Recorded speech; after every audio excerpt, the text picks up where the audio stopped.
ఆ నాదెండ్ల భాస్కరరావు గారి క్రైసిస్ లో వచ్చేసాడు. అక్కడ నుంచి ఇక ఆయన చంద్రబాబు నాయుడు గారు ఆయనతో కలిసి గుడ్ అడ్మినిస్ట్రేటర్. అంటే ఇంగ్లీష్ లో ఒక పదం వాడతారు, విజనరీ అంటారు. అవును, విజనరీ అంటే దార్శనికుడు అని అర్థం. ఒక రాజకీయవేత్త తన సమకాలీనమైన 5 ఏళ్ల ఎన్నికలను గురించి ఆలోచిస్తాడు, కానీ ఒక దార్శనికుడు రాబోయే తరం గురించి ఆలోచిస్తాడు. ఇవాళ ఆంధ్రప్రదేశ్ భ్రష్టు పట్టిపోవడానికి కారణం ఏమిటంటే అక్కడ ఉన్నటువంటి రాజకీయవేత్తలు ఈ ఎన్నికల గురించి ఆలోచిస్తున్నారు. కానీ చంద్రబాబు నాయుడికి, నాయుడు అంటే నాకంటే కొంచెం చిన్నవాడు, తమ్ముళ్ళు 10 తేడా ఉంటుందా? నేను 84 ఏళ్ళు దాటి 74. కాబట్టి ఆయన హీజ్ ఏ విజనరీ అండి. విజనరీ అంటే రాబోయే జనరేషన్ గురించి చంద్రబాబు నాయుడు గారు ఆలోచిస్తున్నారు.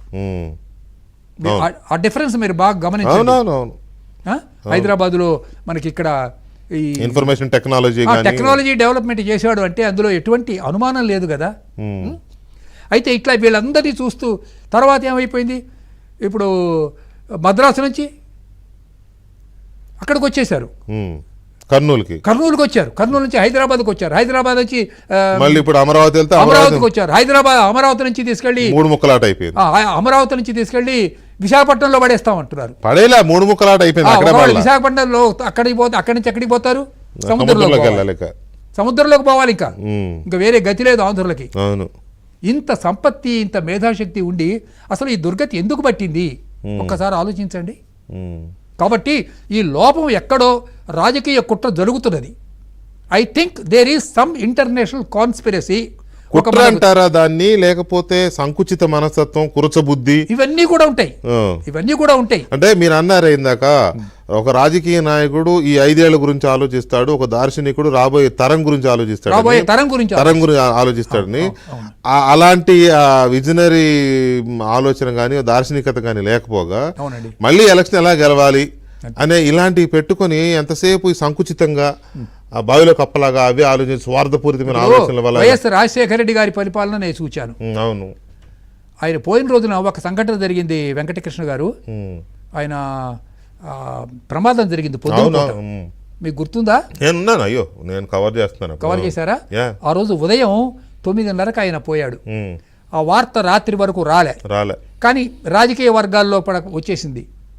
ఆ వచ్చేసరికి రాత్రికి రాత్రే జగన్మోహన్ రెడ్డి గారు ఒక 100-150 మంది ఎమ్మెల్యేల లిస్టు తయారు చేశాడు.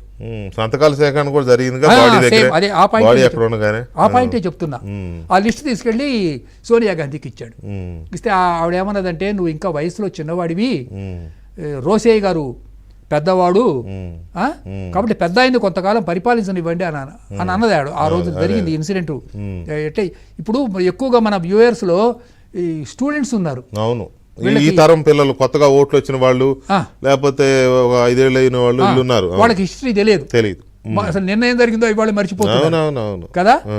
అందుకని ఏం జరిగింది, అప్పుడు వెంటనే ఆయన ఆవిడతో డిఫర్ అయిపోయి వేరే పార్టీ పెట్టుకున్నాడు. ఇది క్రమంగా జరిగిన పరిణామం చెప్తున్నాను. అక్కడ మనిషి ఎలా తయారయ్యాడు అంటే రాజకీయ కాంక్ష ఎట్లా ఉంటుంది. పోనీ 4 రోజులు ఆగండి, రోసయ్య గారు నాకు బాగా పరిచయస్తుడు, సత్పురుషుడు ఆయన, అందులో అనుమానం ఏముంది.